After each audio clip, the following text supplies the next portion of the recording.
लोगों ने स्टार्ट कर दिया था। लास्ट वीडियो में हम लोगों ने कुछ कंपाउंड्स पढ़े थे, इंपॉर्टेंट कंपाउंड्स ऑफ NaCl पढ़ा था और ब्लीचिंग पाउडर तक हमारा हो गया था। नेक्स्ट आज हम लोगों को बेकिंग सोडा स्टार्ट करना है और this is one of the most important topic. तो हेडिंग डाल लीजिए बेकिंग सोडा। तो देखो बेकिंग सोडा में सबसे पहली चीज जो हमको पढ़नी है वो क्या है, इसकी प्रेपरेशन। ठीक है, प्रेपरेशन का जो रिएक्शन होता है, बेसिक बेकिंग सोडा आप लोगों को पता है कि बेकिंग सोडा कहाँ यूज किया जाता है, क्रिस्पी पकौड़े बनाने में। ठीक है, थोड़ा सा क्रिस्प लाने में हम बेकिंग सोडा यूज करते हैं। अब देखो इसका प्रेपरेशन क्या है। ऑब्वियसली जैसे कि हम लोगों ने बोला कि हम जितने भी कंपाउंड्स यहाँ पढ़ रहे हैं उसका रॉ मटेरियल क्या है, सोडियम क्लोराइड यानी कि ब्राइन। तो यहाँ पे हम लोगों ने सोडियम क्लोराइड ले लिया जिसका रिएक्शन हमने थोड़े से अमोनिया, वाटर और कार्बन डाइऑक्साइड के साथ कराया। ठीक है, कौन कौन से रिएक्टेंट्स लिए मैंने, sodium chloride, ammonia, water and carbon dioxide. जब ये सब आपस में रिएक्शन करते हैं तो बनते हैं ammonium chloride, that is NH4Cl plus NaHCO3। ये है आपका अमोनियम क्लोराइड,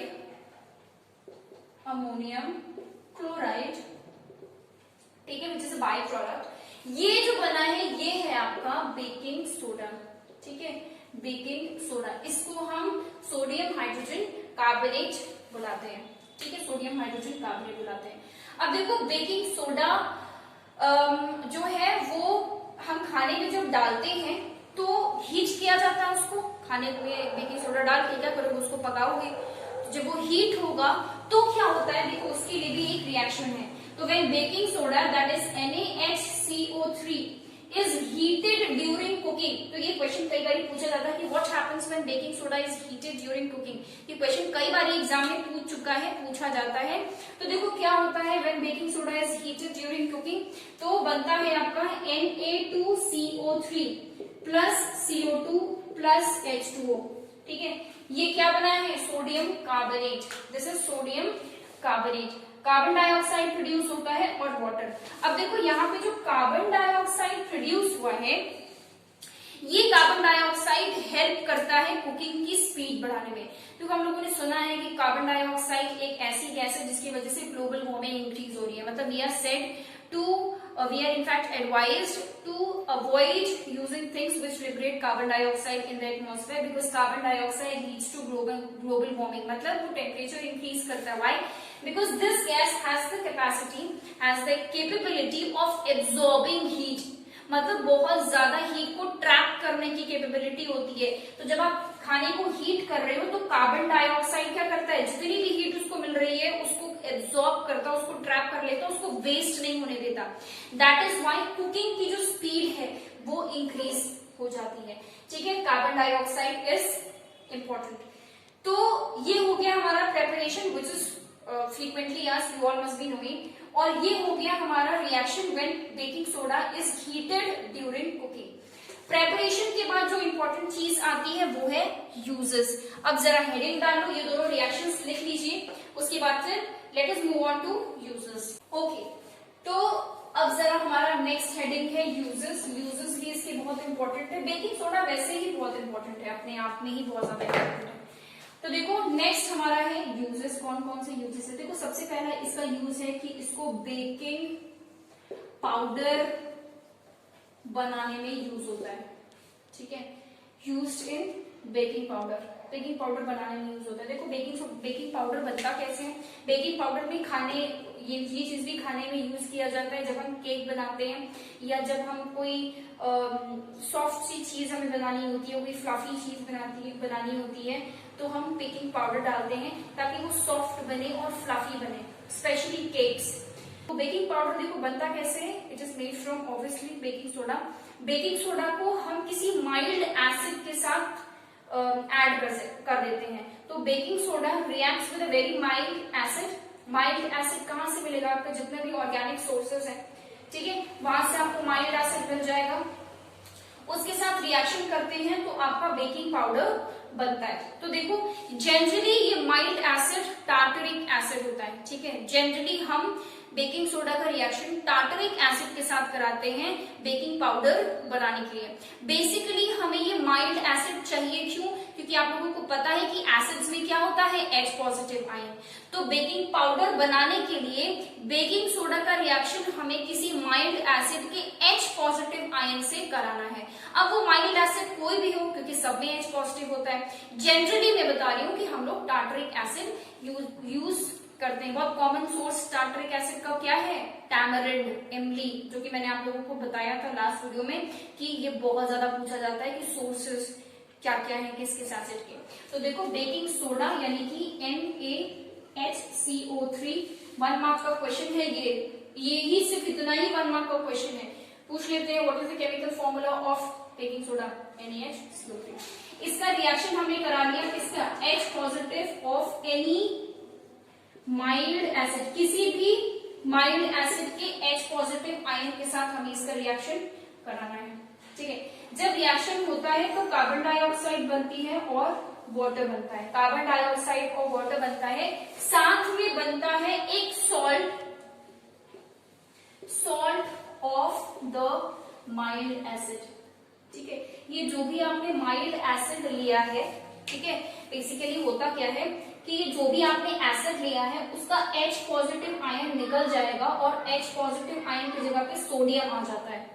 ठीक है, तो किसी भी एसिड में से H निकल जाए और कोई मेटल आ जाए तो वो सॉल्ट बन जाता है। जैसे फॉर एग्जांपल ये है एक एसिड, ठीक है, HCl, जिसके पास H पॉजिटिव है, यहाँ पर भी एसिड के पास H पॉजिटिव होगा। ये तो बेसिक मतलब बात है कि एसिड के पास H पॉजिटिव आयन होता है।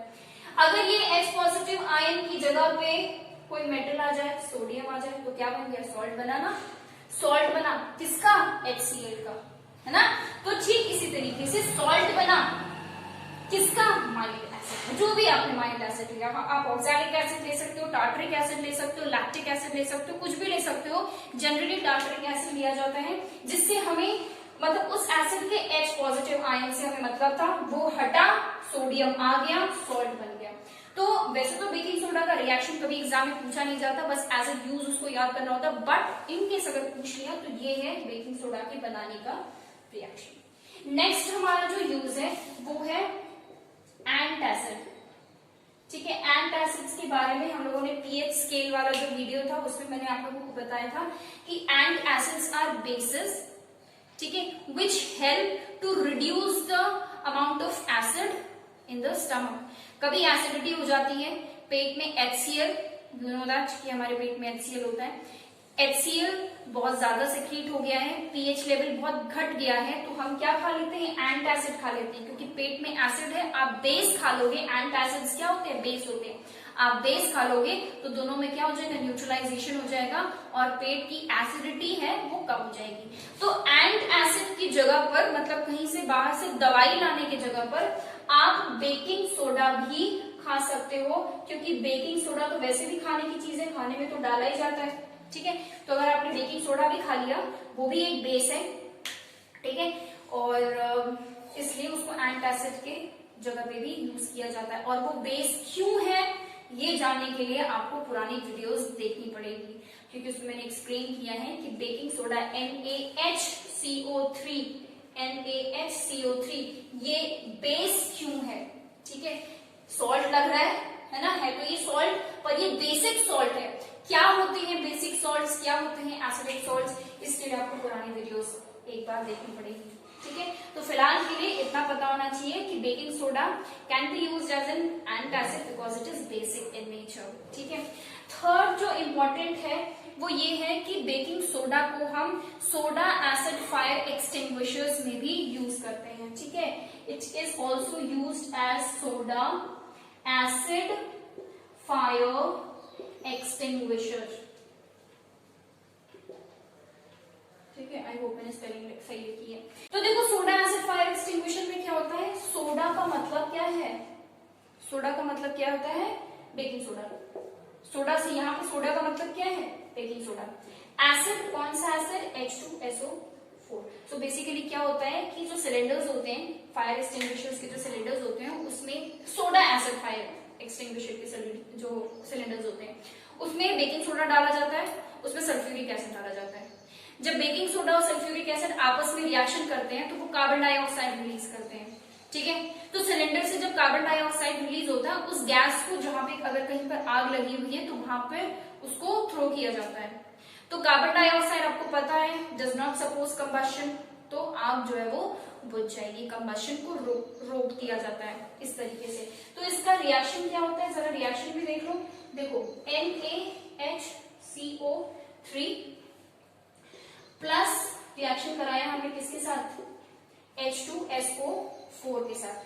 ये क्या है, बेसिक सॉल्ट है, ये है एसिड, ये बेसिक सॉल्ट है और ये है एसिड। तो जब NaHCO3 का मेटल हाइड्रोजन कार्बोनेट है, ये मेटल हाइड्रोजन कार्बोनेट का रिएक्शन जब हम एसिड के साथ कराते हैं तो सॉल्ट बनता है, वाटर बनता है और कार्बन डाइऑक्साइड बनता है।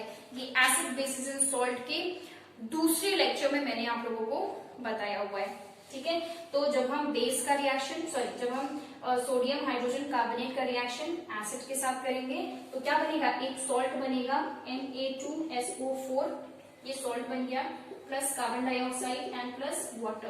तो ये जो कार्बन डाइऑक्साइड है इसी के वजह से फायर को एक्सटिंग्विश किया जा सकता है। So this is all about baking soda. Next हमारा टॉपिक है वॉशिंग सोडा, ठीक है। वॉशिंग सोडा जो है वो बेकिंग सोडा से ही मिलता जुलता है। देखो वॉशिंग सोडा का फॉर्मूला क्या होता है, NaHCO3.10H2। नेक्स्ट टॉपिक है हमारा वॉशिंग सोडा, ठीक है।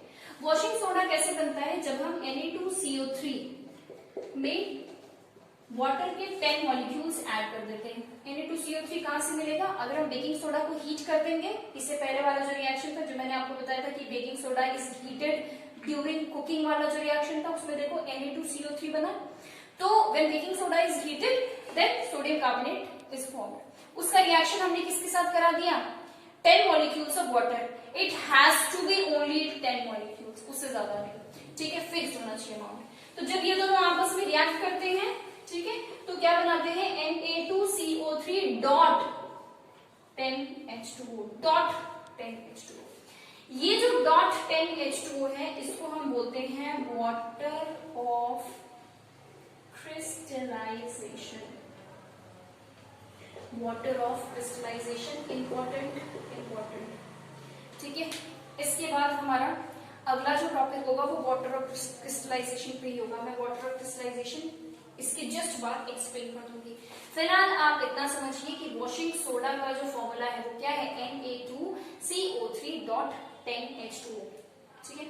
अब बात आ जाती है इसके यूजेस पे। दिस इज प्रेपरेशन, ठीक है। ये क्या है, इसका प्रेपरेशन बहुत आसान सा प्रेपरेशन है। इसका फॉर्मूला पूछा जाता है कि right the chemical formula of sodium carbonate, sorry washing soda. इसको एक और नाम से बुलाया जाता है, इसको हम ऐसे भी बोल सकते हैं कि सोडियम कार्बोनेट, ठीक है। अगर लैंग्वेज में लिखने के लिए बोलेगा तो सोडियम कार्बोनेट 10H2O को हम लिखते हैं डेका हाइड्रेट, ठीक है। हाइड्रेट मतलब वाटर, डेका मतलब 10, ठीक है। तो सोडियम कार्बोनेट 10 वाटर है इसलिए डेका हाइड्रेट इस नाम से भी बुलाया जाता है वॉशिंग सोडा को। नाउ ये लिख लो आप, ये जितने भी मैंने एक्स्ट्रा चीजें लिखी हैं आप उसको लिख लीजिए, दिस इज इम्पोर्टेंट। यूजेस देख ले। देखो सबसे पहला तो यूज ये है कि इसको ग्लास या पेपर इंडस्ट्रीज में यूज किया जाता है, ठीक है। इंडस्ट्रीज में इसको यूज किया जाता है, in glass and paper industries.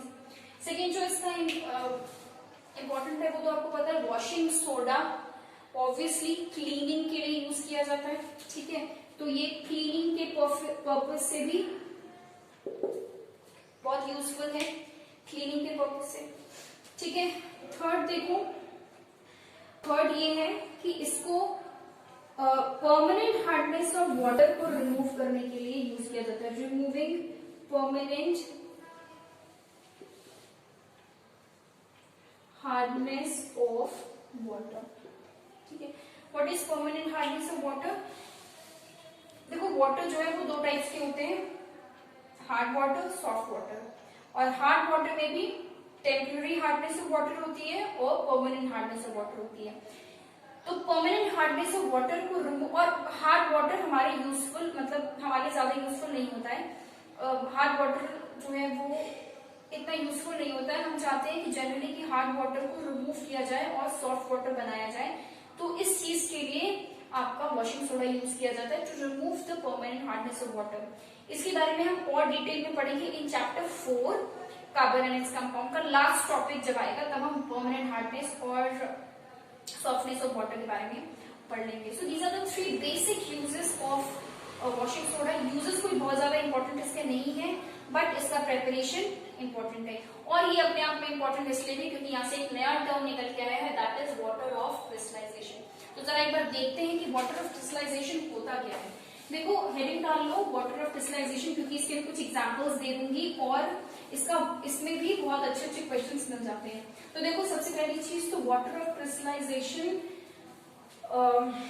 Heading डाल लो, मैं भी डाल लू, वाटर ऑफ क्रिस्टलाइजेशन, ठीक है। एस भी लिख सकते हैं और जेड भी लिख सकते हैं क्रिस्टलाइजेशन, वाटर ऑफ क्रिस्टलाइजेशन। तो अभी मैंने देखा, मैंने बताया कि Na2CO3.10H2O, ये जो 10H2O है डॉट 10H2O, ये 10H2O इसी को हम बोलते हैं वाटर ऑफ क्रिस्टलाइजेशन। यही क्या कहलाता है, वाटर ऑफ क्रिस्टलाइजेशन। ये वो वाटर के मॉलिक्यूल्स हैं जो कि केमिकली इसके साथ रिएक्शन नहीं करते। भाई ये कैसे बना था, जब हमने सोडियम कार्बोनेट का रिएक्शन किया था विद 10 मॉलिक्यूल्स ऑफ वाटर, तो ये जो 10 मॉलिक्यूल्स ऑफ वाटर है ये केमिकली जाके इसके साथ रिएक्शन नहीं करते, सॉल्ट एज इट इज रहता है। बस ये जो वाटर के मॉलिक्यूल्स है ये उसके साथ एसोसिएट हो जाते हैं, बस जाके जुड़ जाते हैं। जैसे फॉर एग्जाम्पल आप एक सूखा कपड़ा लो, उसमें पानी डाल दो, सूखे कपड़े में पानी डाल दोगे तो क्या कपड़े में कोई बहुत ज्यादा फर्क पड़ेगा? नहीं, बस यही होगा कि वो गीला हो गया, ठीक है, बस पानी उसमें लग गया। ठीक कुछ वैसा ही है वाटर ऑफ क्रिस्टलाइजेशन, कि कोई भी सॉल्ट है, सॉल्ट के केमिकल कंपोजिशन को बिल्कुल भी इफेक्ट नहीं करता, बस वो एक तरह से कह लो उसको गीला कर देता है, बस अटैच हो जाता है उसके साथ, कोई रिएक्शन नहीं होता इनके बीच में, ठीक है, कोई केमिकल रिएक्शन इनके बीच में नहीं होता।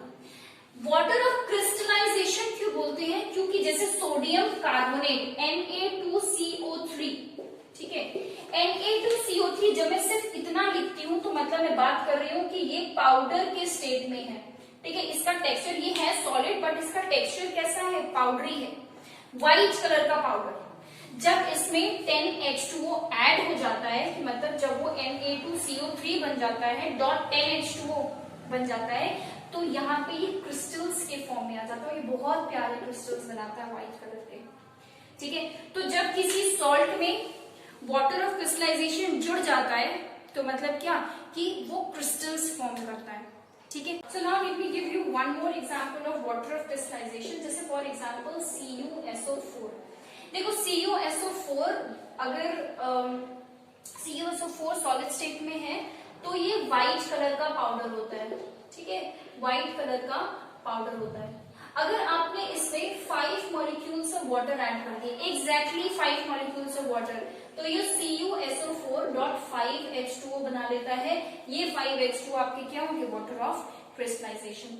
नाउ ये जो होता है, ये होता है ब्लू कलर की, बहुत ही प्यारे सुंदर से ब्लू कलर के क्रिस्टल्स बनते हैं। मैं यहाँ पे स्क्रीन में आपको दिखा दूंगी कि कॉपर सल्फेट के क्रिस्टल्स कैसे होते हैं। नाउ व्हाट हैपेंस कि अगर देखो व्हाइट कलर का पाउडर होता है वो, जब उसमें कोई वाटर ऑफ क्रिस्टलाइजेशन नहीं है, वाटर ऐड किया तो वो ब्लू कलर के क्रिस्टल्स बन गए। अगर आपको इन ब्लू कलर के क्रिस्टल्स को दोबारा उसमें चेंज करना है, व्हाइट पाउडर में चेंज करना है, तो आप क्या कर दोगे, उसको हीट कर दोगे। यहां से यहां जाने में आप क्या कर देंगे, उसको हीट कर देंगे, डीक्रिस्टलाइज कर दोगे। क्या कर दोगे, डीक्रिस्टलाइज कर दोगे, तो वो दोबारा व्हाइट कलर के पाउडर में चेंज हो जाएगा। व्हाइट कलर के पाउडर में फिर वाटर ऐड करोगे तो रिक्रिस्टलाइज हो जाएगा और फिर वो ब्लू कलर के क्रिस्टल्स में चेंज हो जाएगा। ओके, तो ये हो गया। एक और एग्जांपल दे देती हूँ, जैसे फॉर एग्जांपल Na2SO4.7H2O। यहाँ पे 7 मॉलिक्यूल्स ऑफ वाटर, ये क्या है, वाटर ऑफ क्रिस्टलाइजेशन है, ठीक है। So done with this water of crystallisation I hope आपको समझ में आ गया होगा। Simple when water gets indirectly attached to the salt, salt में कोई चेंज नहीं आएगा, उसकी केमिकल प्रॉपर्टीज में कोई चेंज नहीं आएगा, बस उसका टेक्सचर, उसका कलर चेंज हो जाता है। नेक्स्ट टॉपिक है हमारा प्लास्टर ऑफ पेरिस। तो जरा वो देख लें हम लोग। लास्ट कंपाउंड है ये प्लास्टर ऑफ पेरिस, ठीक है। उसमें वाटर ऑफ क्रिस्टलाइजेशन का यूज है, इसलिए मैंने आपको वाटर ऑफ क्रिस्टलाइजेशन एक्सप्लेन कर दिया।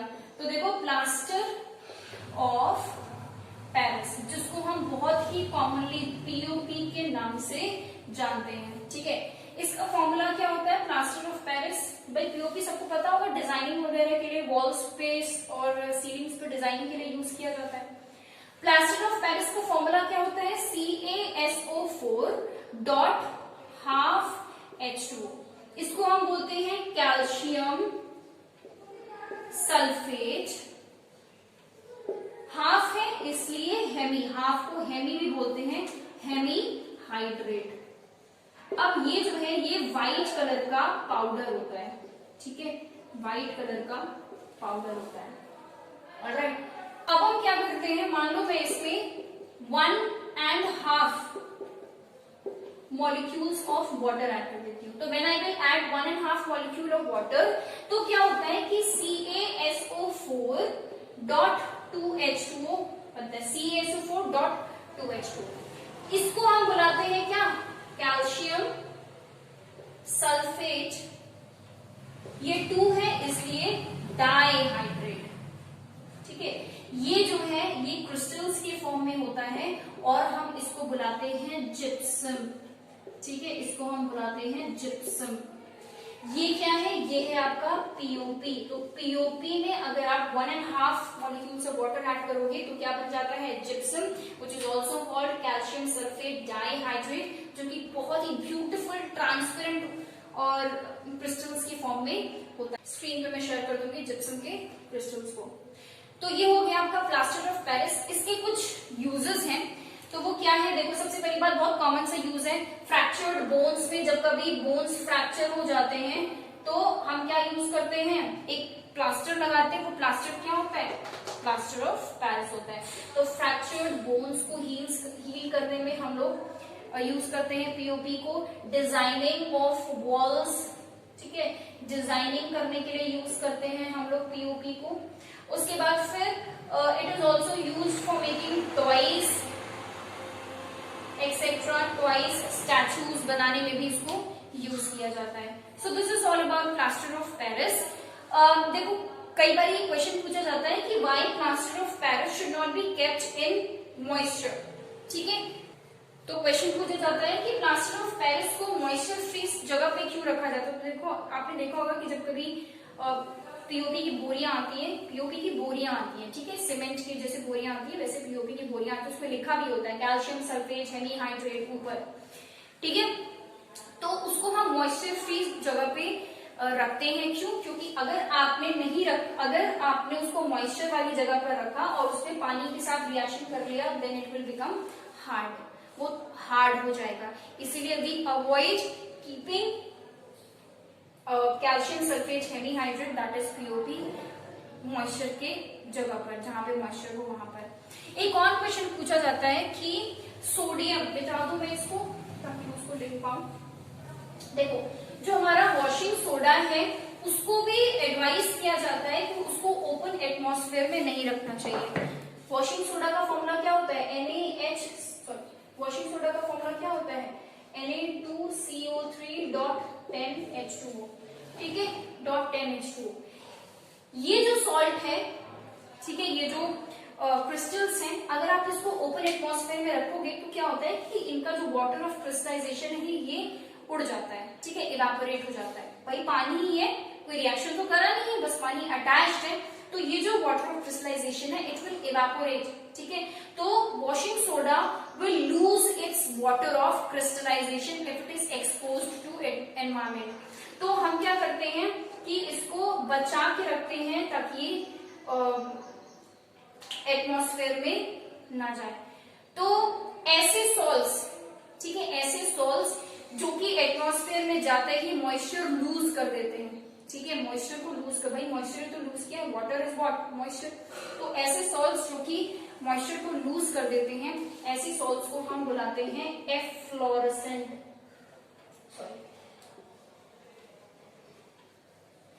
Efflorescent substances. ठीक है, तो वॉशिंग सोडा कैसा है, एफ्लोरेसेंट है, it will lose its water of crystallisation, that is why we avoid keeping it into open atmosphere. Clear? So done with this, यहाँ पे हमारा एसिड बेसिस एंड सॉल्ट वाला चैप्टर कंप्लीट हो गया है और मैंने इसकी काफी सारी वीडियोस बना ली है। अगर आपने एक भी मिस आउट कर दी है तो then you are in a big loss. Go and watch each and every videos, बहुत ही मेहनत से बहुत ही अच्छी बनाने की कोशिश करी है मैंने। If you like this video then please hit the like button. If you have any advice or you have any suggestion, please put it in the comment section. Subscribe to the channel and share it with your friends. Next video हमारी next chapter पे होगी। In case अगर कुछ time बाद definitely मैं इस chapter में कुछ important questions जो कि बोर्ड के point of view से बहुत ज्यादा important है, वो वीडियो भी लेके आऊंगी आप लोगों के लिए बहुत जल्द। बट नेक्स्ट वीडियो हमारी